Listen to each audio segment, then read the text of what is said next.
Okay, so at this point you should have finished the content, or I'm sorry, the mile marker, checked it on your own or with Miss Lambert, and now you are moving on to this. I just want to share a couple key things, and then you're going to pause the video and work on this. First, I just wanted to share those key points. So if you want to take a moment, pause the video, write these points down. Okay, so pause it so you can see all of these. And then here are these key points. So again, pause the video so you can see these key points, write them down. And again, when we mark, I'm marking the beginning of the trail, the end of the trail, and any turning points. And again, beginning of the trail, end of the trail, turning points. I also want x-intercepts, which I got with the turning points, and there were none up here. And then as you go through these, just remember that interval of increase is uphill, interval of increase is downhill. Positive interval is above the x-axis, negative interval is below the x-axis. Your domain is the x's from left to right. The domain, you'll use the y's from bottom to top. And then you've just got your y-intercept and your x-intercepts, if there are some. Okay, so pause the video, give these two a try, see how they go on your own. And then when you're done with that, you can come back and go to the notes. All right. So we are going into function notation now. And just to go through that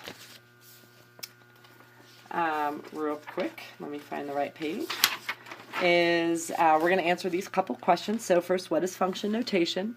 How do I evaluate? How do I solve it? And how does it relate to an ordered pair?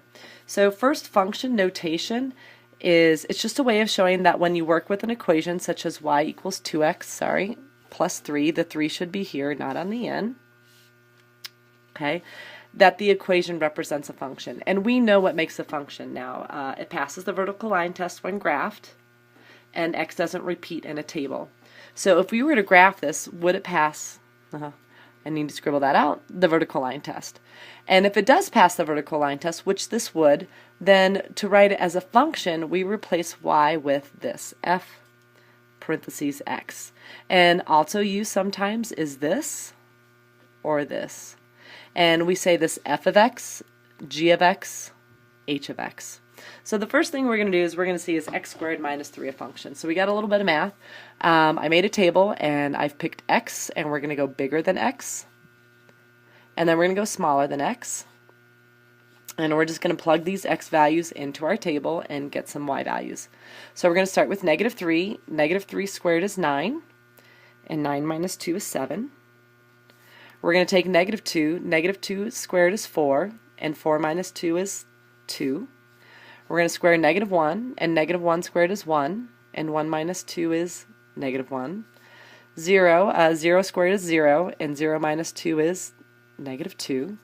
1, we're going to take 1, we're going to square it and subtract 2, and that's negative 1. We're going to take 2 and square it, which is 4, and 4 minus 2 is 2. And again, 3 squared is 9, and 9 minus 2 is 7. So we're going to graph these points. Okay, so here's negative 3, 7. Here's negative 2, 2. Negative 1, 1. 0, negative 2. 1, negative 1. 2, 2. And 3, 7. And so you can tell just by the points, and even in the table, with the ones that we chose, that x is only showing up once. Each x only has a y. Okay? And then if you graph it, you can tell by the vertical line test.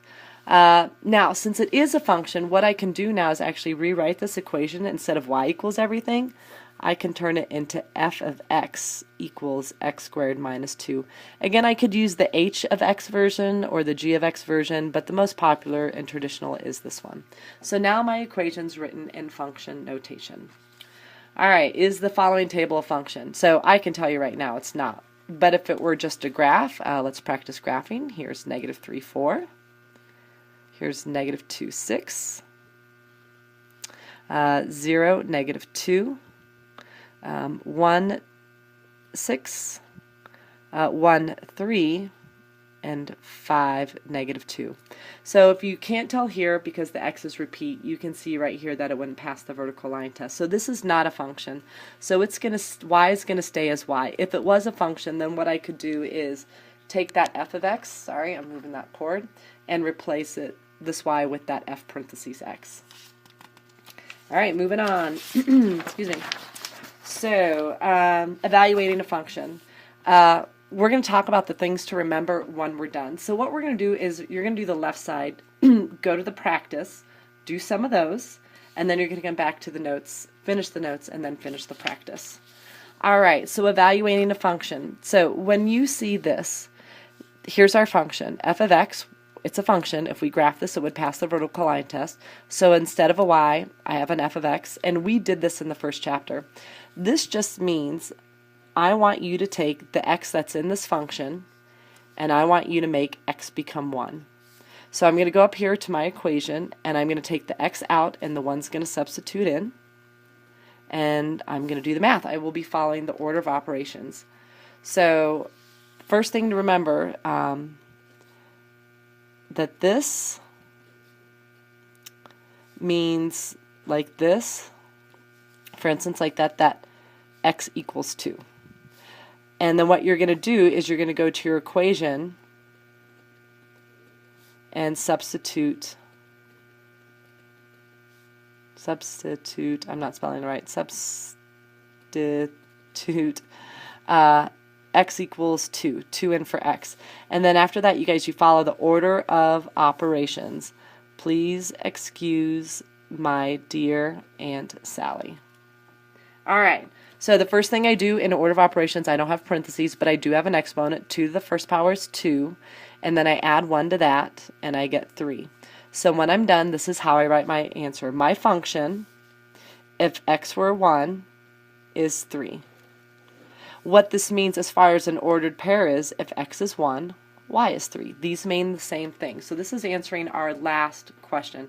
How is function notation like an ordered pair? It's the same thing.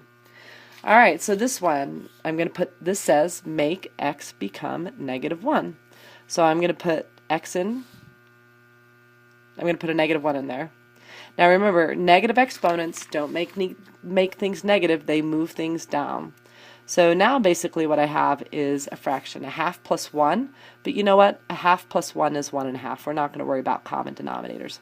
So the way I would write my answer is this. If my function, if x were negative 1, then my answer is 1.5. That's one way to write it.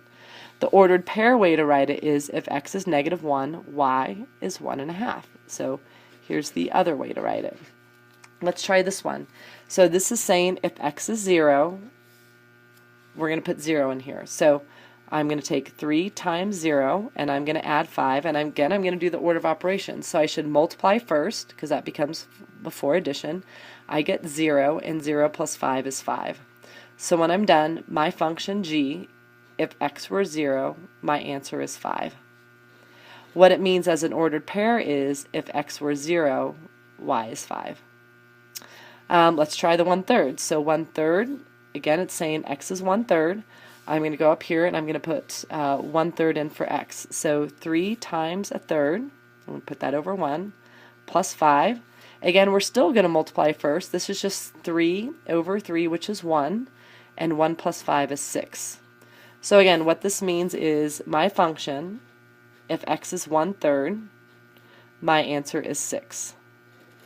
What it means as an ordered pair is if x were a third, my y is 6. Okay? Hopefully you're starting to get the gist of this. So what's this mean?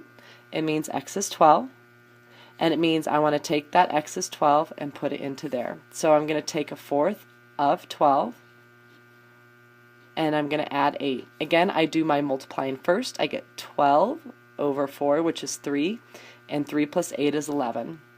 So when I'm done, my function h, if x were 12, my answer is 11. In an ordered pair, if x is 12, y is 11. So I'm going to put it in one box. And the last one, if this means if x is negative 16, again, just put the negative 16 in for that x. So I'm going to do a fourth times negative 16, and then I'll be adding 8.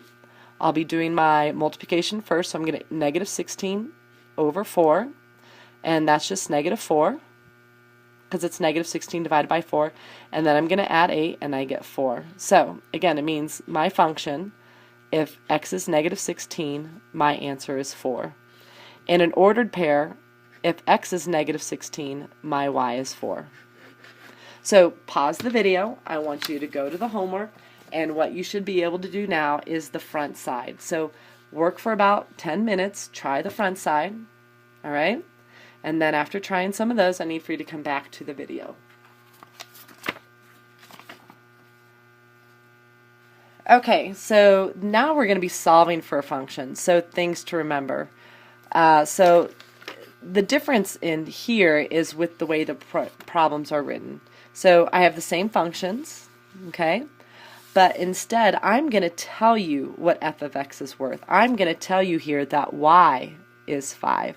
Remember, this is just the same thing up here. Sorry, you couldn't see that. This means f of x is y. Y is 5. So again, this is just y equals 2 to the x plus 1 power. And I know you're more comfortable with that, so if you want to change it, you can. Alright, so what it means is now y being 5 is going to go into here, and this is from the first chapter, and we're going to solve for y. So here, what we need to remember, first thing is that f of x is the same as y, that we're going to have y equaling a number, let's say it's 3, or f of x equaling that number 3, and that's just going to substitute in, okay? And that you're going to work backwards in the order of operations. So we're going to do addition, subtraction, multiplication, division, exponents, parentheses. All right, so remember, this is where we talked about x wanting his own room. Whoops, I didn't write this problem right. So 5's going in to y, and it's 2 to the x plus 1. So this is where y wants his own room. So first I'm going to subtract 1. And I'm going to move my space over here. Sorry, I didn't plan very well. Over on this side of the wall I have 4. Over on this side of the wall I have 2 to the x. And hopefully you guys remember that 2 to the second power is 4. So my answer is 2. So how do I write that? I write it the same way I did the other problems. I'm going to write it like this. I'm going to say that if when x is that 2 here, sorry, then my answer is 5. So I'm just going to take this 2 and put it right back into where that x is. All right? So let's do 9 this time. So again, this just means y is 9, and that 9 is going to go right in there. So I have 9 equals 2 to the x power plus 1. Oh, sorry guys, I don't realize you can't see this. So again, this meant y equals 9. Y goes into that 9 goes in there. So I rewrote the problem, and now x wants his own room. So I'm going to subtract 1 first. Okay. So now I have 8 equals 2 to the x power, and maybe you remember that 2 to the third power, 2 times 2 times 2 is 8. So my answer is 3. So we're going to write this. This x is going to go right back in here and replace that x. So my function, when x is 3, gives me the answer of 9. Okay? All right, let's go for this one. So again, g of x, that's just saying that y is 26. That 26 is going to go into here. Whoa, there.